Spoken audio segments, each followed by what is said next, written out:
Good afternoon बच्चों। Last lecture में हमने वैद्युत क्षेत्र की तीव्रता के बारे में पढ़ा था। आइए उससे हम आगे चर्चा करते हैं। लास्ट लेक्चर में वैद्युत क्षेत्र की तीव्रता, जिसे हम कैपिटल ई से रिप्रेजेंट करते हैं, E=F/Q0 बताई थी। और हमने आपसे कहा कि याद करो कि ये एकांक धन परीक्षण, इसे धन परीक्षण आवेश कहते हैं, ये बल है। तो एकांक धन परीक्षण आवेश पर लगने वाले बल को वैद्युत क्षेत्र की तीव्रता कहते हैं। बेटा बहुत इंपॉर्टेंट है, हमने आपको बताया वेक्टर रूप में जब इसे लिखेंगे, वेक्टर E=वेक्टर F/Q0। आप इस वेक्टर को देखने के बाद इसमें पता चला कि ये कैसी राशि हो गई, सदिश राशि हो गई। मोस्ट इंपॉर्टेंट बात है कि कई साल, अभी लास्ट ईयर पूछा गया था कि वैद्युत क्षेत्र की तीव्रता का मात्रक इनमें से कौन नहीं है। तो पहले जब हम तीन मात्रक, जो भी चार ऑप्शन में है उनमें तीन सही जानेंगे तभी एक गलत बता पाएंगे। तो बेटा इसमें इसका पहला मात्रक न्यूटन प्रति कूलम, दूसरा मात्रक वोल्ट अपान मीटर, तीसरा मात्रक इसी वोल्ट को लिख सकते हो जूल अपॉन कूलम, और आगे मीटर पहले से ही है। तो ये तीन मात्रक उसमें गिवन थे, एक ऐसा दिया था जो नहीं था। ठीक, एक और अच्छी बात कि ये जो वैद्युत क्षेत्र की दिशा होगी वह जिस तरफ बल लग रहा है उसकी तरफ ही होगी। दूसरी, पॉजिटिव आवेश से बाहर की ओर ही होगा, और अगर निगेटिव है तो इसकी दिशा किधर की ओर होगी, अंदर की ओर होगी। मतलब क्या है कि हमने आपसे बताया कि पॉजिटिव आवेश से जो भी वैद्युत बल रेखाएं निकलती हैं वो कैसी होती हैं, बाहर की ओर जाती हैं, जबकि निगेटिव वाले में ये बल रेखाएं कहाँ जाती हैं, इसकी ओर आती हैं। तो इस तरह से जब निगेटिव चार्ज अगर लगा हुआ है, इससे वैद्युत बल रेखाएं या वैद्युत क्षेत्र की तीव्रता इसकी ओर आती हुई प्रतीत होंगी, और जब पॉजिटिव होगा तो इससे बाहर की ओर जाती हुई प्रतीत होंगी। इसके बाद हम और आप अब इसी में थोड़ी सी और बातें करते हैं। मैंने इन सब बातों का एक बढ़िया सा पीडीएफ अपलोड किया। कैसे? मैंने आपसे कहा Q0 के बारे में, मैंने आपको बताया कि ये क्या है, धन परीक्षण आवेश। अब क्या है ये, पॉजिटिव टेस्ट चार्ज। इसका मतलब है बेटा कि ये जो है, सबसे पहली बात तो ये कैसा है, कल्पित है, वास्तविक नहीं है। दूसरा, ये इतना सूक्ष्म है कि इसको किसी भी इलेक्ट्रिक फील्ड में रखने पर उसके मान में कोई परिवर्तन नहीं होता, और ना ही ये इसके नेचर को बदलने का प्रयास करता है। तो वैद्युत क्षेत्र की तीव्रता पता चली आपको कि उसमें धन परीक्षण आवेश कैसा है, कल्पित है, बहुत सूक्ष्म है, वास्तविक नहीं है। इससे वैद्युत क्षेत्र के मान में कोई परिवर्तन नहीं होता, कोई फर्क नहीं पड़ता। दूसरी बात है,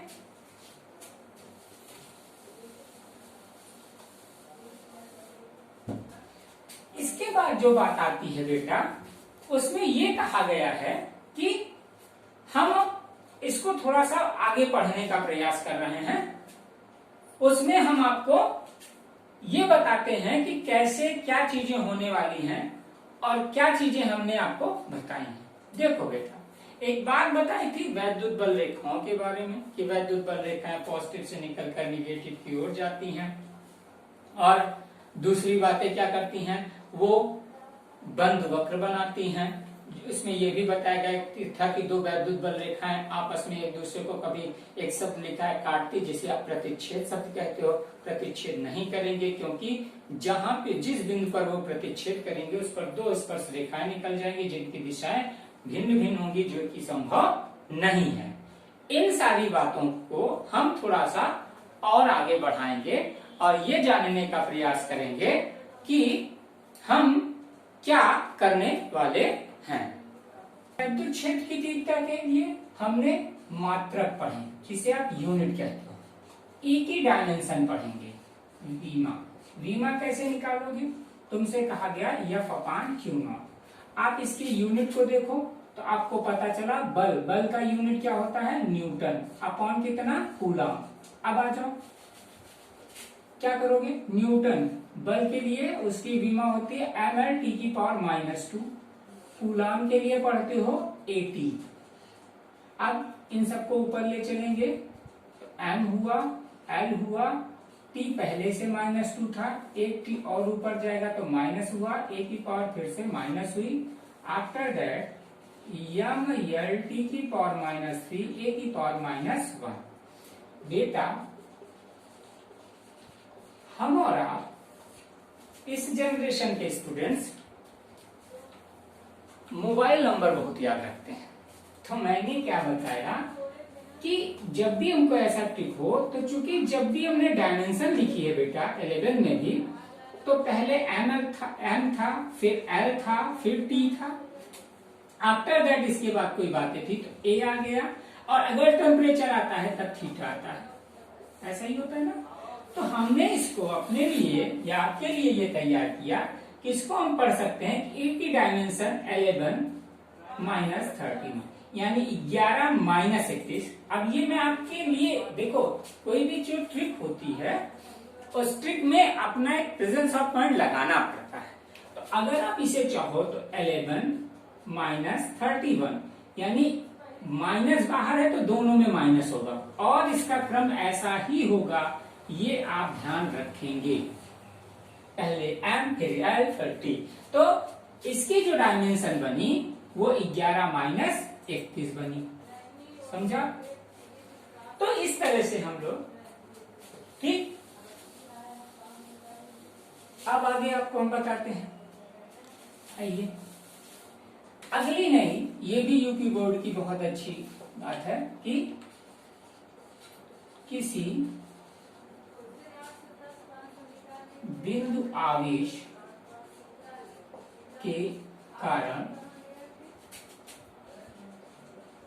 वैद्युत क्षेत्र की तीव्रता due to point charge intensity of electric field. Due to कारण, ड्यू टू पॉइंट चार्ज बिंदु आवेश के कारण इंटेंसिटी ऑफ इलेक्ट्रिक फील्ड।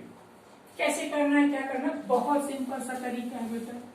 हमने क्या किया कि हमने एक पॉजिटिव चार्ज लिया, जिसे हम +Q कह रहे हैं। वो कहां स्थित है? बिंदु O। उससे r दूरी पर एक बिंदु लिया T। इस बिंदु पर Q0 धन परीक्षण आवेश था।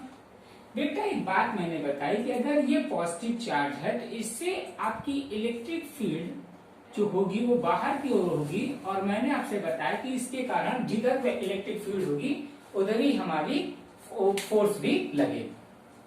बहुत सिंपल सा तरीका बेटा। जब ऐसी कोई बातें होती हैं तो इस फिगर की सहायता से हमको इसकी थोड़ी सी थ्योरी लिखनी पड़ती। फिर ध्यान से देखना, दिखा रहा हूं। मैंने कहा कि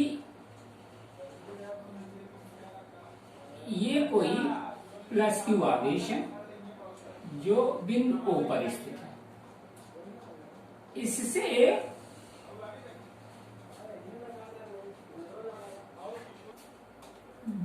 ये एक आवेश है +Q, इससे r दूरी पर कोई बिंदु P है, और इस बिंदु P पर हमने माना कि Q0 धन परीक्षण आवेश है।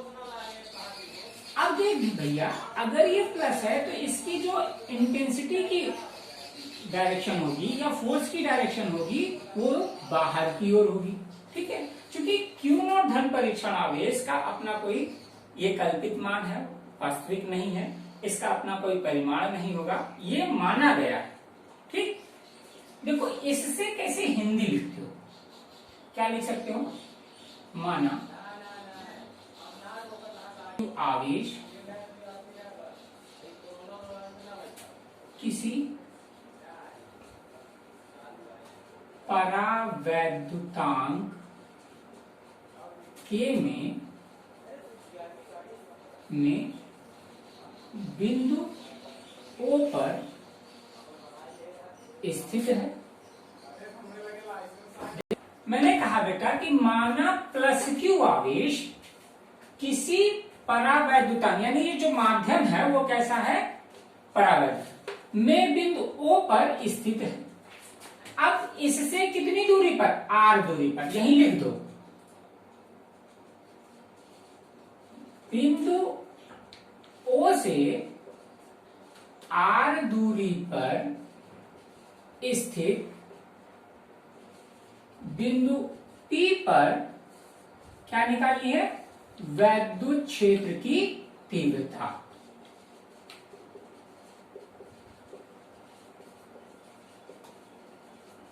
है ठीक, वैद्युत क्षेत्र की तीव्रता ज्ञात करनी है। अब बेटा मैंने कहा कि अब देखो इस पर एक बात और लिख दो कि माना प्लस क्यू, माना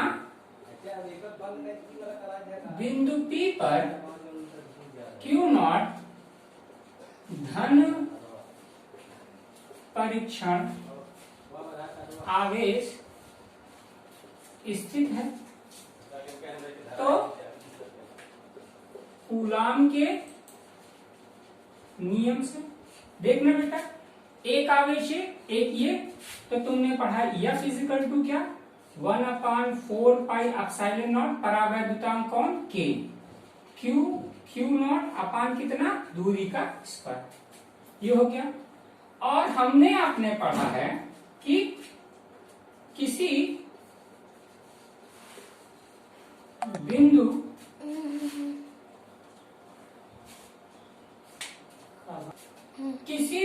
आवेश, एक काम कर दो इसको ऐसा, हमने और आपने पढ़ा है कि ये कूलाम का नियम आ गया। अब कूलाम के नियम को हम क्या करते हैं, पुट ऑन करते हैं, कहां पे, हमने पढ़ा था कि एकांक धन परीक्षण आवेश पर लगने वाले बल को ही वैद्युत क्षेत्र की तीव्रता कहते हैं।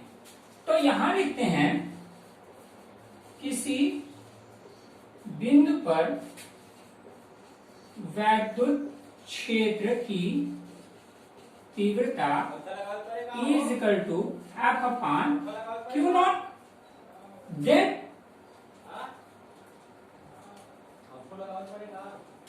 Is equal to putting these values, F की वैल्यू 1/4 पाई एप्सिलॉन नॉट के Q not upon R square into Q not से Q नॉट कैंसिल, तो E इज इक्वल टू आया 1/4 पाई एप्सिलॉन नॉट के Q अपान कितना, R square.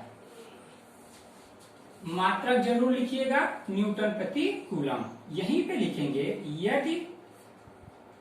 यदि निर्वात या वायु के लिए क्या, capital K is equal to, पढ़ाया है इसको, K is equal to 1, then E is equal to 1/4 pi epsilon not Q upon R square.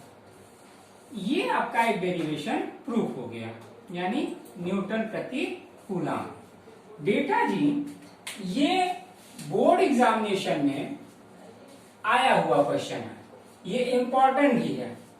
तो बेटा देखो फिर से मैं बता रहा हूं कि मैंने कहा ये फिगर ड्रॉ आउट करोगे। अच्छा एक बात और देखो, इसी में अगर मान लो आपके पास यहां पर -Q आवेश हो और R दूरी पर कोई बिंदु P हो,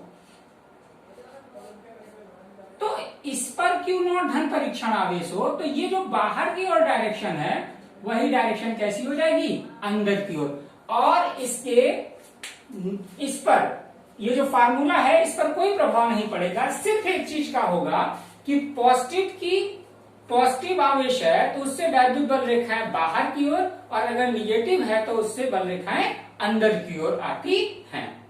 तो बेटा आज हमने पढ़ा कि वैद्युत क्षेत्र की तीव्रता के यूनिट, डायमेंशन, और एक डेरिवेशन पढ़ा कि किसी बिंदु आवेश के कारण वैद्युत क्षेत्र की तीव्रता।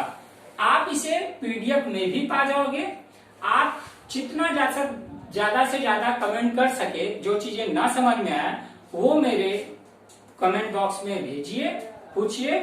कल हम आपको वैद्युत द्विध्रुव आघूर्ण और वैद्युत द्विध्रुव आघूर्ण के कारण वैद्युत क्षेत्र अच्छी स्थिति और निरक्षीय स्थिति, जो कि बहुत इंपॉर्टेंट है आपके बोर्ड एग्जामिनेशन के लिए। तो बेटा घर रहो, स्वस्थ रहो, कोरोना से दूर रहो। धन्यवाद।